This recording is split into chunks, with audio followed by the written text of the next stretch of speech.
Chapter number 8, dissolution of the partnership firm. Dissolution का meaning क्या है? Dissolution means comes to an end, समापन। ठीक है, जब भी पार्टनरशिप आप कंटिन्यू कर रहे हैं और partnership comes to an end, discontinuation of the partnership firm is known as the dissolution of the partnership. जब भी पार्टनरशिप फर्म डिसॉल्व होती है तो फर्म डिसकंटिन्यू हो जाती है, फ्यूचर में कंटिन्यू नहीं रहेगी। पार्टनर्स का economic relation comes to an end, partners का इकोनॉमिक रिलेशन भी खत्म हो जाता है। फर्म के एसेट्स को क्या करना पड़ता है? सेल करना पड़ता है। फर्म के एसेट्स को आप सेल करेंगे और फर्म की लायबिलिटीज की आप पेमेंट करेंगे, क्योंकि बिजनेस बंद हो गया तो बिजनेस के अंदर जो भी एसेट्स है उनका क्या किया जाएगा? सेल कर दिए जाएंगे और जो भी लायबिलिटीज है उन सबकी पेमेंट कर दी जाएगी। तो डिसोल्यूशन ऑफ द पार्टनरशिप के अंदर मीनिंग अगर आपसे पूछा जाता है तो इन्हीं तीनों पॉइंट्स को आप डिफाइन कर दें। Dissolution of partnership firm means discontinuation of the firm, that is end of economic relation among the partners, and at the time of dissolution of the firm, assets of the firm will be sold out and liabilities will be paid. Modes क्या है, किस तरह से आप firm को dissolve कर सकते हैं बच्चों? फर्म को डिसॉल्व करने के लिए आपके पास में 3 मोड्स हैं। सबसे पहले है म्यूचुअल एग्रीमेंट। पार्टनर्स अगर एग्रीड है, सभी पार्टनर्स एग्रीड हैं तो म्यूचुअली हम फर्म को डिसॉल्व कर सकते हैं। सेकंड होता है कंपलसरी डिसोल्यूशन। कंपलसरी डिसोल्यूशन को हम डिसोल्यूशन बाय कोर्ट भी कहते हैं। कब होता है? अगर सभी पार्टनर्स या एक को छोड़ करके सभी पार्टनर्स इंसॉल्वेंट हो जाए या बिजनेस बिकम्स अनलॉफुल, फर्म का बिजनेस इलीगल प्रूव हो जाए तो हम कंपलसरी डिसोल्यूशन के अंदर उसको बोलते हैं। नेक्स्ट है हमारा बाय नोटिस। अगर पार्टनरशिप एट विल है तो पार्टनर्स एक नोटिस के थ्रू भी फर्म को डिसॉल्व कर सकते हैं। ठीक है, तो मोड्स की बात करें, क्या क्या मोड्स है? 3 modes. Mutual relation, mutual agreement के through. Compulsory dissolution, compulsory dissolution कब होगा? व्हेन ऑल द पार्टनर्स और all except one become insolvent. और सेकंड है when business of the firm proves unlawful. Third mode है हमारा, अगर पार्टनरशिप एट विल है तो by providing notice firm can be dissolve. अब यहां पर हम डिफरेंस देखेंगे बच्चों, डिसोल्यूशन ऑफ फर्म और dissolution of partnership. Dissolution of partnership आप लोग पढ़ चुके हो। डिसोल्यूशन ऑफ पार्टनरशिप में क्या होता था? पार्टनर्स का रिलेशन चेंज होता था लेकिन बिजनेस कंटिन्यू रहता था। ये हमने पढ़ा किस केसेस में? Chapter number 3। कौन सा था? Change in profit sharing ratio, admission of a partner, retirement of a partner, death of a partner. वो सभी किसके एग्जांपल्स हैं? वो सभी एग्जांपल्स हैं डिसोल्यूशन ऑफ पार्टनरशिप के। पार्टनर्स का रिलेशन चेंज हो रहा है लेकिन फर्म कंटिन्यू है। डिसोल्यूशन ऑफ फर्म के अंदर क्या रहेगा बच्चों? डिसोल्यूशन ऑफ पार्टनरशिप के अंदर बिजनेस कंटिन्यू रहता है लेकिन डिसोल्यूशन ऑफ फर्म में business comes to an end. Dissolution of firm में पार्टनर्स का इकोनॉमिक रिलेशन खत्म हो जाता है, एंड हो जाता है, लेकिन डिसोल्यूशन ऑफ पार्टनरशिप में पार्टनर्स का रिलेशन केवल चेंज होता है। ठीक है, डिसोल्यूशन ऑफ फर्म इधर वॉलेंटरी बाय द पार्टनर और कंपलसरी बाय द कोर्ट। 2 तरह की आपकी डिसोल्यूशन ऑफ फर्म हो सकती है, या तो कंपलसरी डिसोल्यूशन हो जो कि कौन कराता है? कोर्ट कराती है, या फिर वॉलेंटरी, सभी पार्टनर्स एग्रीड है तो वॉलेंटरीली वो फर्म को डिसॉल्व कर सकते हैं। लेकिन डिसोल्यूशन ऑफ पार्टनरशिप कभी भी कोर्ट के थ्रू नहीं होता, वो हमेशा होगा सिर्फ वॉलेंटरीली। ठीक है, इसके अंदर कोर्ट का कोई इंटरवेंशन नहीं होता। नेक्स्ट, जब फर्म डिसॉल्व होती है तो फर्म की बुक्स फाइनली क्लोज कर दी जाएंगी, लेकिन डिसोल्यूशन ऑफ पार्टनरशिप में books of the accounts need not to be close. Accounts की बुक्स को क्लोज नहीं किया जाएगा। डिसोल्यूशन ऑफ फर्म में क्या होता है? एसेट्स को सेल किया जाता है, रियलाइज किया जाएगा और लायबिलिटीज की पेमेंट की जाएगी। लेकिन डिसोल्यूशन ऑफ पार्टनरशिप में एसेट्स का रीअसेसमेंट किया जाता था, रीवैल्यूएशन किया जाता था और लायबिलिटीज का रीअसेसमेंट किया जाता था। डिसोल्यूशन ऑफ फर्म के लिए आप कौन सा अकाउंट प्रिपेयर करते हैं? Realisation account. और डिसोल्यूशन ऑफ पार्टनरशिप के लिए आप लोग प्रिपेयर करते हैं रीवैल्यूएशन अकाउंट। ठीक है, जल्दी से नोट करेंगे ये दोनों पार्ट जो अभी मैंने बताया। जब फर्म डिसॉल्व होगी, फर्म बंद, बिजनेस बंद, तो अकाउंट्स का कैसे सेटलमेंट किया जाए? बुक्स को हमें क्लोज करना पड़ेगा। तो बुक्स को क्लोज करने के लिए सबसे पहले हम स्टडी करेंगे सेक्शन नंबर 48 को। यहाँ पर बताया जाता है कि फर्म अपने अकाउंट्स का किस तरह से सेटलमेंट करती है। ठीक है, तो सेटलमेंट 2 चीजों का होता है, एक लॉसेस का कैसे सेटलमेंट करेंगे हम, और दूसरा एसेट्स को सेल करके जो पैसा हमारे पास आया है उस पैसे का क्या करेंगे। तो एक पर्टिकुलर सीक्वेंस से ही आपको काम करना होता है। लॉसेस की पेमेंट आप कहां से करेंगे? सबसे पहले कहां से लॉसेस की पेमेंट की जाएगी? First it will be paid out of profit. Losses हमेशा कहां से सेटल किए जाते हैं? प्रॉफिट से। और अगर प्रॉफिट नहीं होगा तो out of partners capital, partners अपनी कैपिटल से देंगे। प्रॉफिट भी खत्म हो गया, पार्टनर्स की कैपिटल भी इनसफिशिएंट निकली, फिर भी लॉस बचा हुआ है। अब क्या करें? तो पार्टनर्स क्या करेंगे? They will bring cash in their profit sharing ratio. तो पार्टनर्स इंडिविजुअली अपने प्रॉफिट शेयरिंग रेशियो के थ्रू लॉसेस को पेमेंट करेंगे। आ गया समझ में? सीक्वेंस में लर्न करना है, सीक्वेंस याद रहेगा। लॉसेस को सबसे पहले कहां से सेट ऑफ किया जाएगा? Out of profits. Second from the partners capital, then by partners individually in their profit sharing ratio. Section 48B, section 48B बताता है कि एप्लीकेशन ऑफ एसेट्स, एसेट्स को सेल करके जो भी अमाउंट रियलाइज हो रहा है उसका क्या एप्लीकेशन होगा, क्या उसका यूसेज होगा। एसेट्स को बेचा, बिल्डिंग बेची, पैसा आया, पार्टनर अपनी पॉकेट में रख के घर चला जाए, ऐसा ठीक है क्या? नहीं। सबसे पहले क्या करना है? सबसे पहले हमें पे करना है आउटसाइडर्स या थर्ड पार्टी की लायबिलिटीज की पेमेंट करनी है, क्रेडिटर्स बाहर वालों की पेमेंट करो। बात क्लियर? दूसरे नंबर पर, सेकंड पॉइंट पर आपको क्या करना है? पार्टनर्स के लोन की पेमेंट करो। पार्टनर की दो तरह का कंट्रीब्यूशन हो सकता है बिजनेस में, एक पार्टनर की कैपिटल हो सकती है और दूसरा पार्टनर ने कैपिटल से भी अलग कुछ लोन दिया हुआ है फर्म को। तो पहले हम किसकी पेमेंट करेंगे? सबसे पहले पेमेंट करोगे आउटसाइडर्स लायबिलिटी की, थर्ड पार्टी की लायबिलिटी की पेमेंट की जाएगी। और उसके बाद में सेकंड नंबर पर आप पे करेंगे अमाउंट ऑफ पार्टनर्स लोन या पार्टनर्स का एडवांस। पार्टनर ने जो लोन फर्म को दिया हुआ है, जो एडवांस फर्म को दिया हुआ है, वो वापस किया जाएगा। पार्टनर के लोन की भी पेमेंट कर दी, फिर भी कैश बचा हुआ है। अब क्या करें? उसका यूज करो आप पार्टनर्स की कैपिटल की पेमेंट करने के लिए। क्लियर हुआ?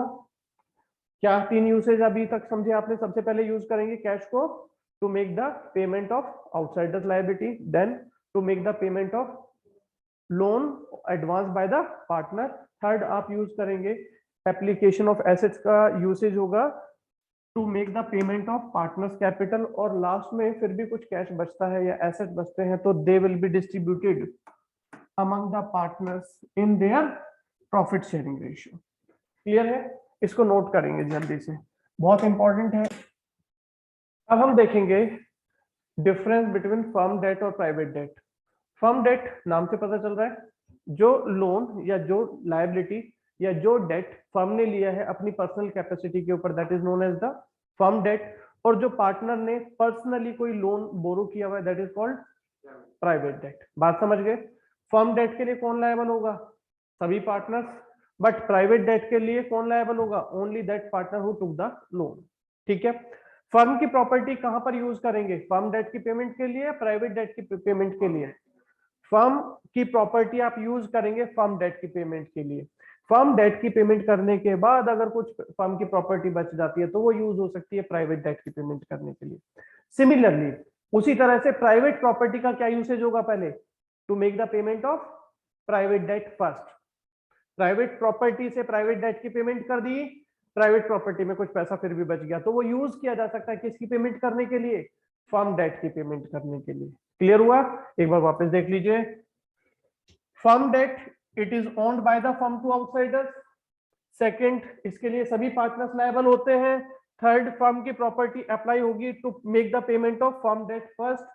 और private property after making the payment of private debt अगर कुछ बच जाएगी तो वो यूज होगी फर्म के डेट की पेमेंट के लिए। Private debt it is owned by the partner personally, only the concern partner is liable, सभी पार्टनर्स लायबल नहीं है।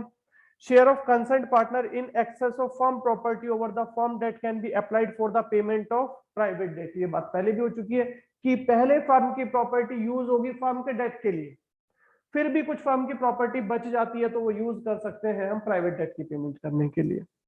इसी तरह से private property shall be applied to make the payment of private debt first. ठीक है? नोट करिए जल्दी से।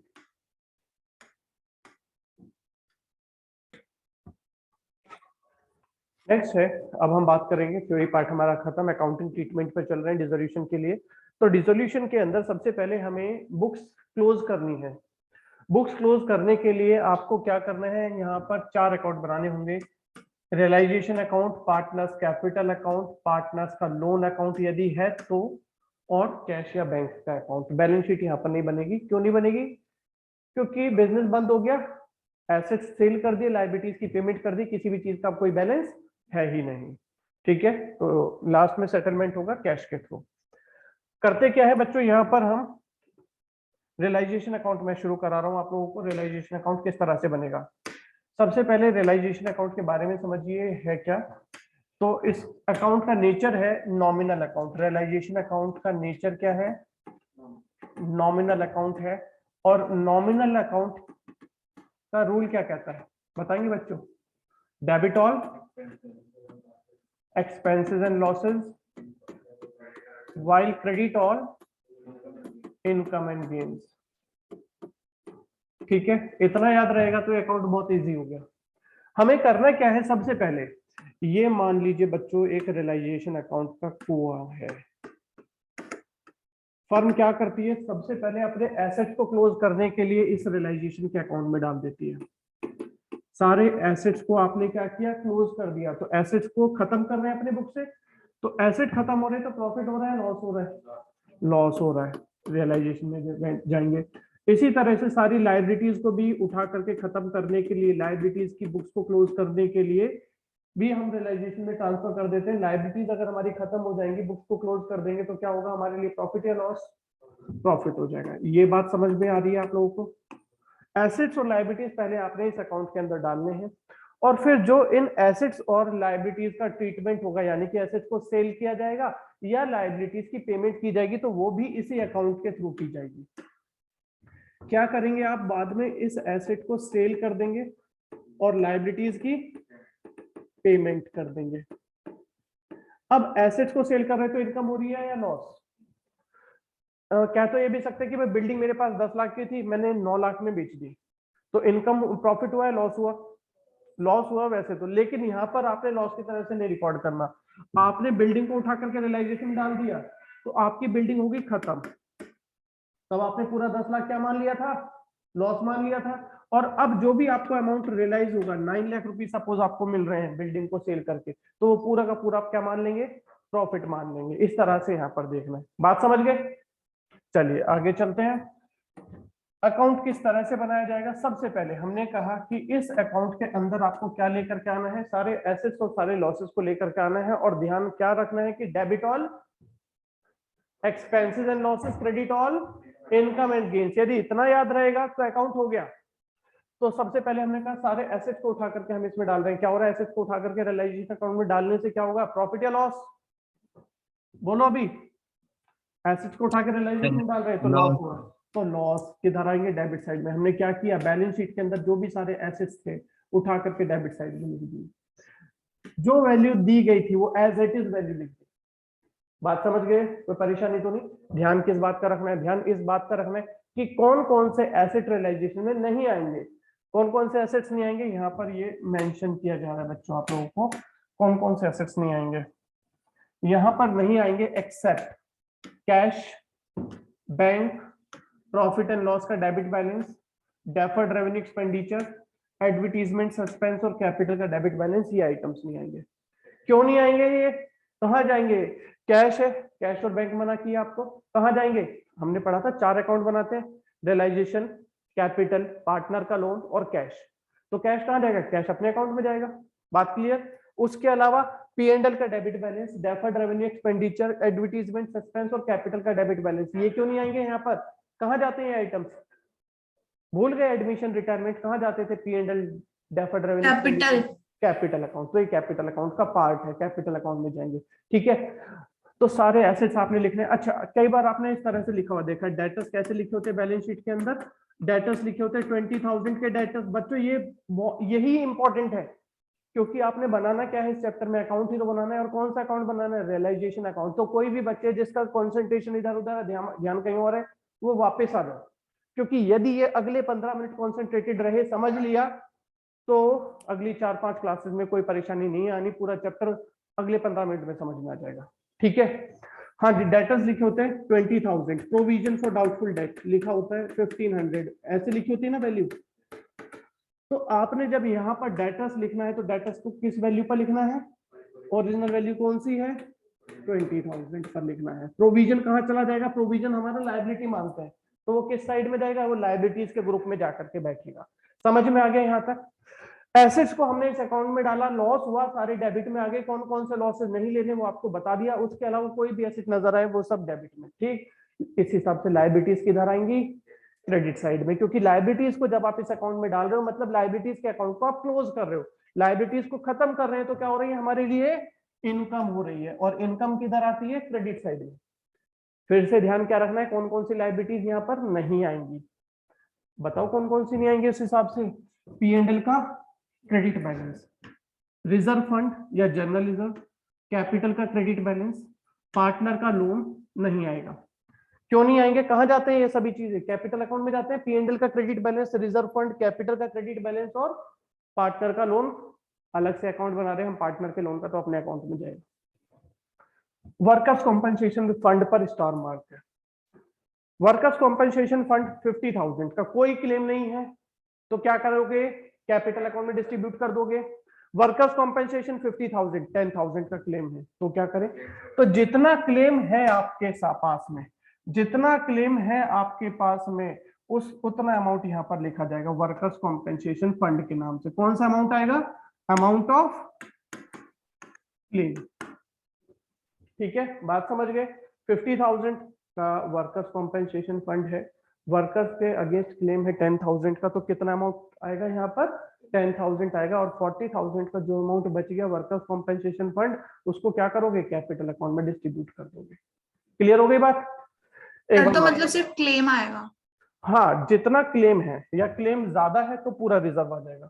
मान लो रिजर्व तो मेरे पास 50,000 का है और क्लेम हो गया 60,000 का, तो हम कितना डालेंगे यहाँ पर? वर्कर्स कॉम्पनसेशन फंड 50,000, जितना फंड था हमारे पास। ठीक है, चलिए इसके लिए अलग से पूरा एक लगेगा question. Creditors, bills payable, outstanding expenses, loan, liability side वाला, employees provident fund, income received in advance, workers compensation fund, वो वाला जितने अमाउंट का आपके पास में क्लेम है। प्रोविजन फॉर डाउटफुल डेट मैंने कहा था लायबिलिटीज के साथ ग्रुप में जाएगा। और इन्वेस्टमेंट फ्लक्चुएशन फंड भी तो हम कैपिटल अकाउंट में डिस्ट्रीब्यूट किया करते थे, लेकिन वो यहाँ पर अलग हो गया कैपिटल अकाउंट से। क्यों? इन्वेस्टमेंट फ्लक्चुएशन फंड का बेसिक नेचर है क्या? कौन व्यक्ति है, कौन है ये? इन्वेस्टमेंट फ्लक्चुएशन फंड बॉडीगार्ड है। किसका बॉडीगार्ड है? इन्वेस्टमेंट का। ठीक है, तो ये किसके साथ चलेगा? इन्वेस्टमेंट के पीछे पीछे चलेगा। अब इन्वेस्टमेंट जब यहाँ पर है आपके पास में, तो उसका फ्लक्चुएशन फंड भी इसी अकाउंट में शो किया जाएगा, क्योंकि लॉस वगैरह होगा तो इसी अकाउंट में तो होगा। इन्वेस्टमेंट है 1 लाख का, आप सेल करोगे 90,000 का, तो लॉस इसी अकाउंट में आना है, तो इसलिए इन्वेस्टमेंट फ्लक्चुएशन फंड भी यहीं पर है। क्लियर हो गया? ठीक है, हमने क्या किया?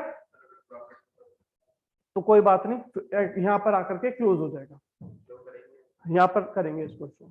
आ गया समझ में? इन्वेस्टमेंट फ्लक्चुएशन फंड यहीं रहेगा, ये कैपिटल में कभी नहीं जाएगा। ठीक, अभी तक मैंने क्या बताया? सिर्फ 2 चीजें बोली, सारे एसेट्स को डेबिट में लिखो और सारी लायबिलिटीज को क्रेडिट में लिखो। एसेट्स को ट्रांसफर किया, लॉस हुआ, डेबिट में आया। लायबिलिटीज को ट्रांसफर किया, इनकम हो गई, क्रेडिट में आ गई। ठीक है, अब आगे चलते हैं। आगे क्या होने वाला है? एसेट्स को आप सेल करेंगे और लायबिलिटीज की पेमेंट करेंगे। एसेट्स आपके किधर हैं भाई? डेबिट साइड में, क्योंकि लॉस था। अब एसेट्स को सेल करोगे तो इनकम है या लॉस है? पैसा आ रहा है, इनकम हो रही है, तो इनकम किस साइड आएगी? Credit side. इनकम आ गई क्रेडिट साइड बाय बैंक के नाम से सेल ऑफ एसेट। कोई प्रॉब्लम बच्चों यहाँ पर? जो भी एसेट्स आप सेल कर रहे हैं, stock, debtor, bills receivable, accrued income, land and building, plant and machinery, goodwill, investment, जिस भी वैल्यू पर सेल कर रहे हैं वो सेल वैल्यू लिखी जाएगी यहाँ पर, जो भी एसेट्स आप सेल करेंगे। कोई परेशानी? एसेट्स किधर दिखाए थे आपने स्टार्टिंग में? डेबिट साइड में। उनकी सेल किधर आएगी? क्रेडिट साइड में, क्योंकि एसेट्स को अकाउंट में ट्रांसफर किया तो लॉस हुआ, लॉस डेबिट में, और सेल किया तो इनकम हो गई क्रेडिट में। क्लियर हुआ? अगर कोई एसेट पार्टनर टेक ओवर कर रहा है तो फर्म के लिए तो वो भी इनकम है। फर्म क्या करेगी? उतना पैसा पार्टनर के कैपिटल से डिडक्ट कर लेगी, तो ट्रीटमेंट ऑफ एसेट दिखाया जाएगा क्रेडिट साइड में। अगर कोई पार्टनर टेक ओवर कर रहा है तो फर्म के लिए वो भी इनकम है। अमाउंट कहां से डिडक्ट किया जाएगा? पार्टनर के कैपिटल से, जितने अमाउंट का वो एसेट टेक ओवर कर रहा है। कोई प्रॉब्लम तो नहीं इसके अंदर? इतना समझ में आ गया? कहां तक समझे? सारे एसेट्स ट्रांसफर किए, सारी लाइबिलिटीज ट्रांसफर की, एसेट्स को सेल कर रहे हैं क्रेडिट साइड में, एसेट पार्टनर टेक ओवर कर रहा है क्रेडिट साइड में। यानी कि एसेट्स ओरिजिनली थे डेबिट में और उनका ट्रीटमेंट है क्रेडिट में। सिंपल। लाइबिलिटीज किधर थी? क्रेडिट साइड में। अब लाइबिलिटीज आपने खत्म कर दी थी, बुक्स क्लोज कर दी थी, आपको ने इनकम मान लिया था। अब आप पेमेंट करेंगे तो क्या होगा? लॉस। लॉस किधर दिखाएंगे?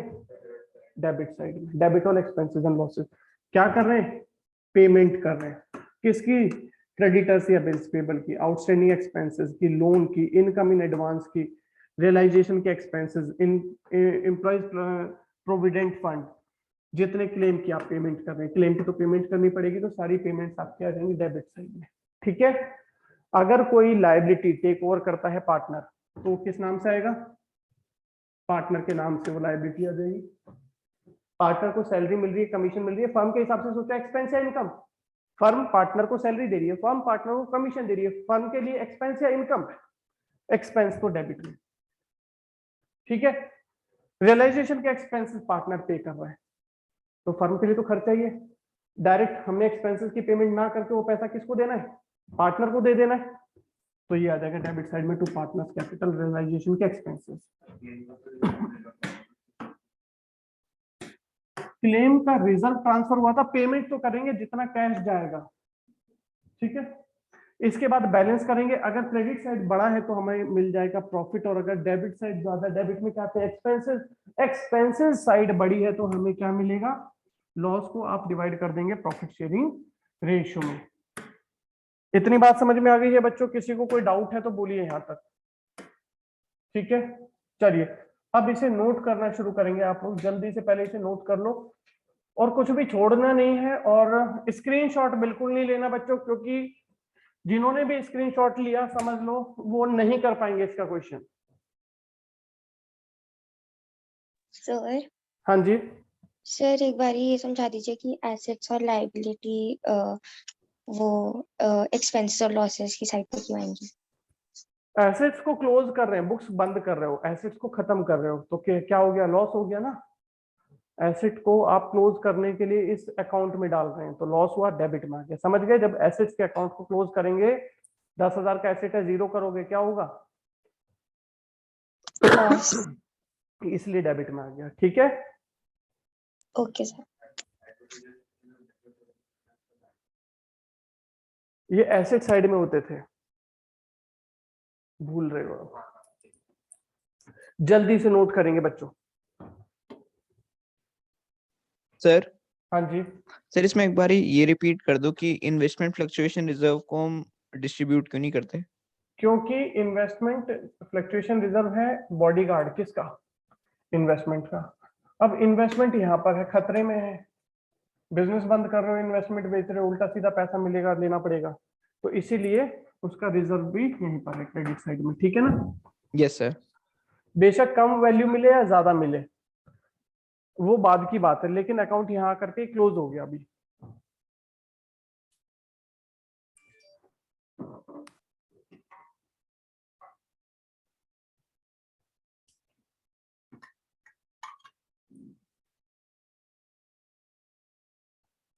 सर बोलिए।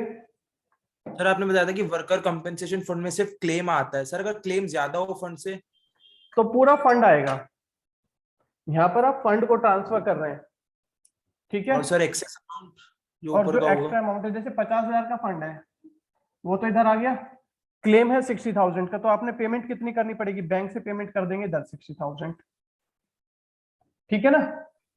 Okay sir. तो अपने आप हर आइटम का प्रॉफिट और लॉस आ जाएगा लास्ट में।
फॉर्मेट लिखेंगे, प्रॉपर फॉर्मेट लिखेंगे, और जब फॉर्मेट लिखेंगे तभी आपका नेक्स्ट क्वेश्चन हो पाएगा। इसके बाद में मैं एक क्वेश्चन करके दिखाऊंगा ये फॉर्मेट कैसे काम कर रहा है।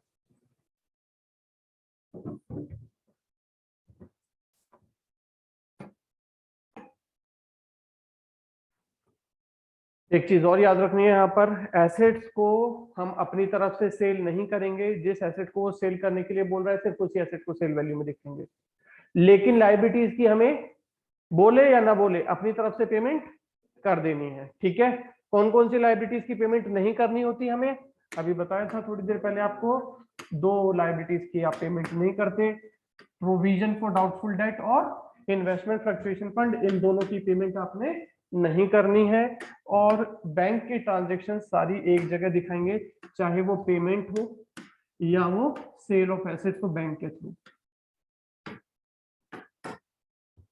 हो गया सभी का? शुरू करते हैं आगे। एक इलस्ट्रेशन नंबर 16 है, बुक में निकालिए आप लोगों के।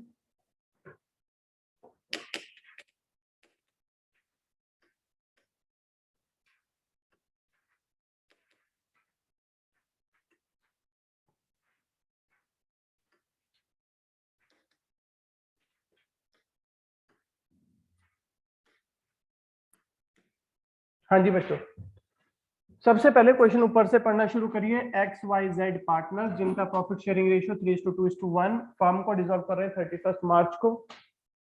हमने क्या करना है, यहाँ पर रियलाइजेशन अकाउंट बनाना है। बैलेंस शीट आपके सामने है। सबसे पहला स्टेप, फर्स्ट स्टेप क्या बताया गया था, एसेट्स को उठाओ उनकी बुक वैल्यू पर, और कहाँ लिखोगे, रियलाइजेशन अकाउंट के डेबिट में या क्रेडिट में। अभी आपने फॉर्मेट बनाया, कहाँ पर लिखा है एसेट्स को, कहाँ लिखा है एसेट्स को आपने, क्यों झूठ बोलते हो भाई। हाँ तो बस वही तो, पहले बुक वैल्यू को कहाँ लिखना है, डेबिट साइड में। किस वैल्यू को छोड़ना है यहाँ पर, कौन सी चीजें नहीं उठाओगे यहाँ पर, क्वेश्चन देख के बताइए जरा, कौन सी वैल्यू नहीं उठाई जाएगी यहाँ पर, कौन सा आइटम नहीं उठा जाएगा रियलाइजेशन में। एसेट से कौन सा आइटम नहीं जाएगा रियलाइजेशन से, कैश नहीं जाएगा। बाकी सारे आइटम्स को आप एज इट इज पकड़ो, उठाओ और डालो रियलाइजेशन में। देखो क्या क्या वैल्यूज है रियलाइजेशन में, किस साइड आएगा, अभी बताया आप लोगों ने, किस साइड आएगा बच्चों, डेबिट साइड में। तो देखो डेबिट में लिखा क्या क्या आ रहे हैं, डेबिट साइड में सन्ड्री एसेट्स, बैलेंस शीट वाली ही फिगर है, चेक करते चलो।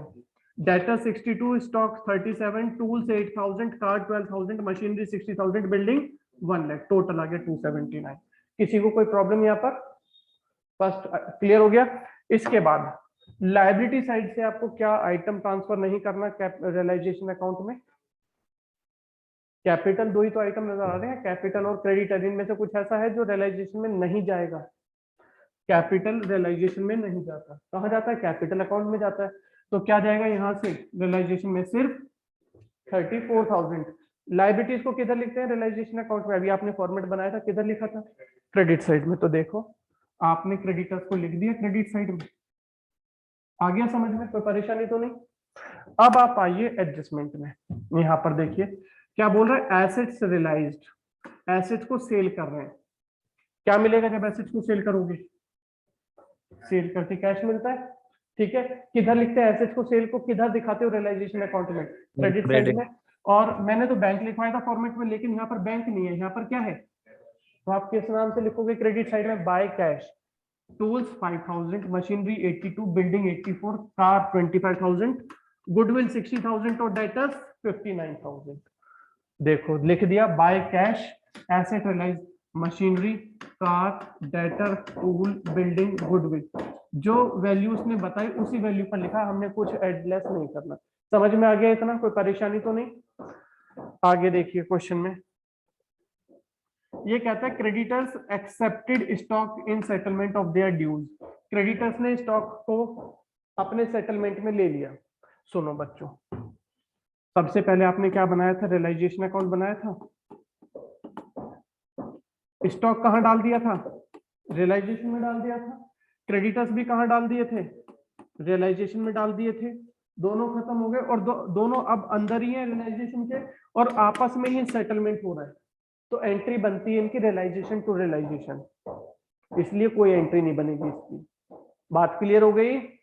ठीक है ना। जब कोई एसेट किसी क्रेडिटर को या किसी भी लायबिलिटी के अगेंस्ट प्रोवाइड किया जाएगा उसकी एंट्री नहीं होगी, ठीक है, क्योंकि दोनों कहां पर है, रियलाइजेशन के अंदर है। तो हमने क्रेडिटर्स की पेमेंट नहीं की यहाँ पर। अगर हम कैश दे रहे होते तो टू कैश या बैंक करके आ जाता डेबिट में, लेकिन उसने क्या ले लिया, स्टॉक ले लिया। इधर से लायबिलिटी खत्म, इधर से स्टॉक खत्म, दोनों आपस में सेटल, कुछ नहीं आएगा। समझ गए? आगे चलिए, क्वेश्चन में आगे क्या बोलता है बच्चों।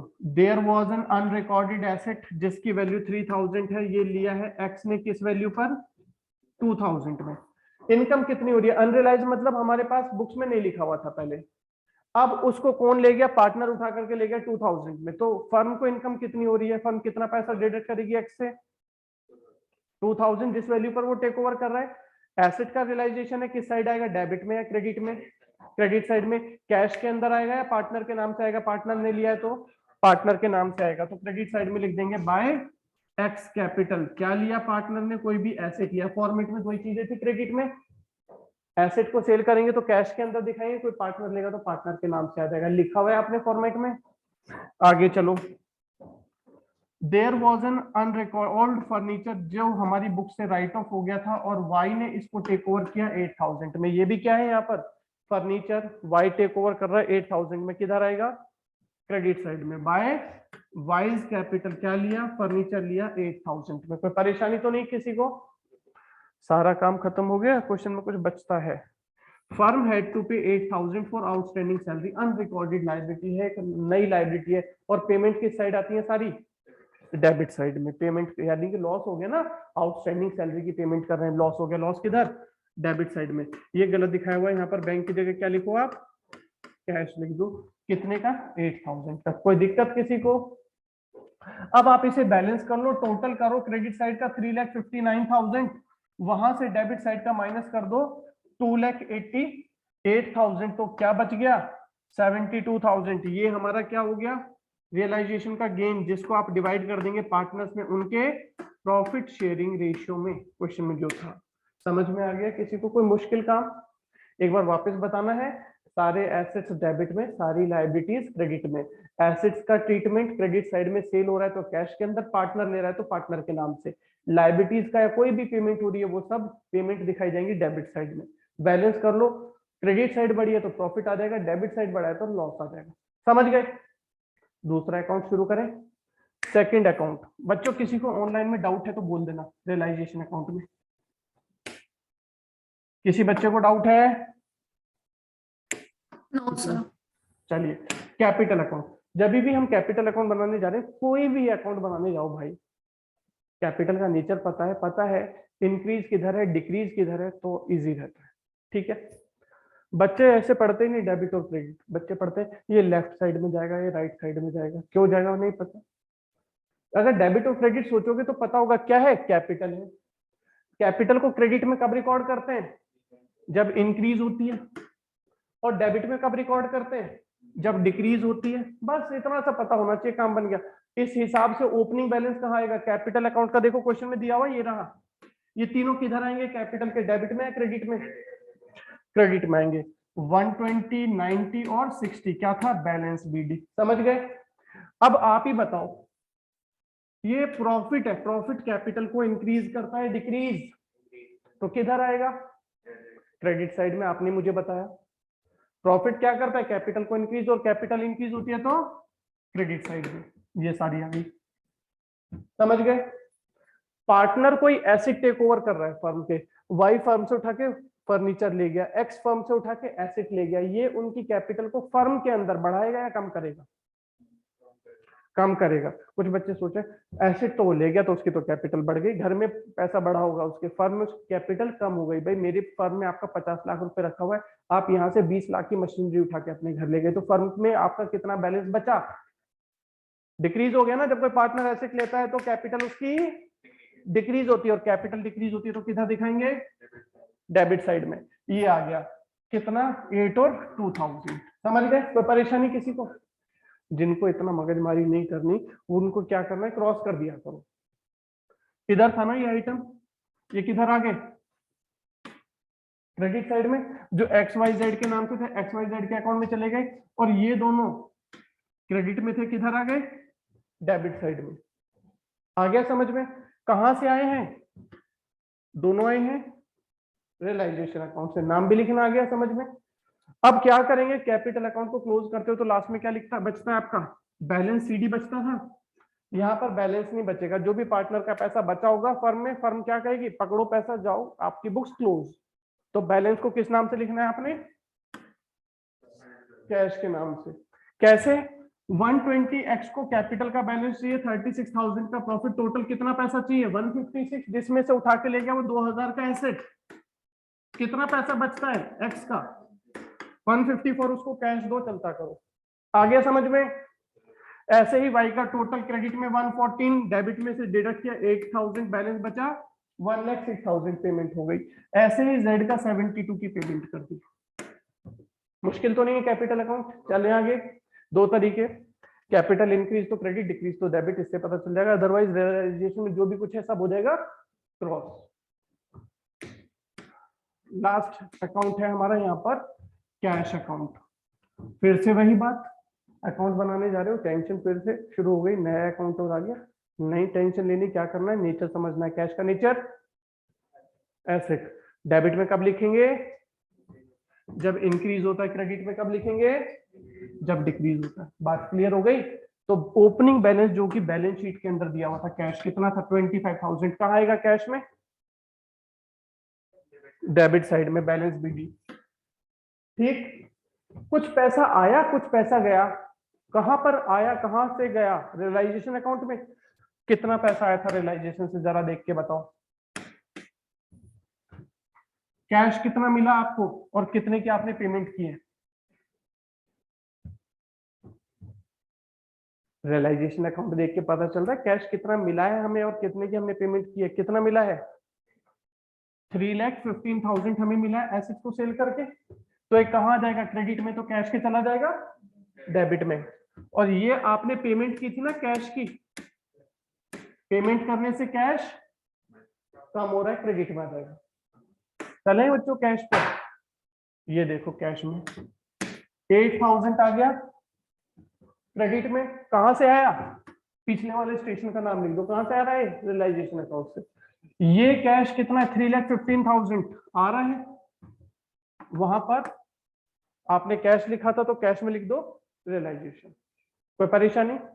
और कैश कहां गया? आपने इन तीनों लोगों को, देखो यहां भी कैश लिखा हुआ है, तो ये सारी फिगर्स भी कहां जाएंगी? कैश के अकाउंट में। क्या करना है? क्रॉस करना है। क्यों करना है क्रॉस? जब आप पेमेंट कर रहे हैं तो पेमेंट करने से कैश कम हो रहा है और कैश डिक्रीज होगा तो क्रेडिट साइड में। किसको पेमेंट कर रहे हो? एक्स को 154, वाई को 1,06,000, जेड को 72,000। ठीक है, टोटल करोगे तो कैश टैली हो जाएगा। यहां पर बैलेंस शीट की जगह क्या मैच करेगा आपका? कैश अकाउंट, कि इतना कैश था और सारा का सारा कैश भी खत्म, कुछ बैलेंस नहीं बचा। ठीक है, जल्दी से इसको कंप्लीट करिए अब आप लोग। और कोई डाउट है तो बताइए।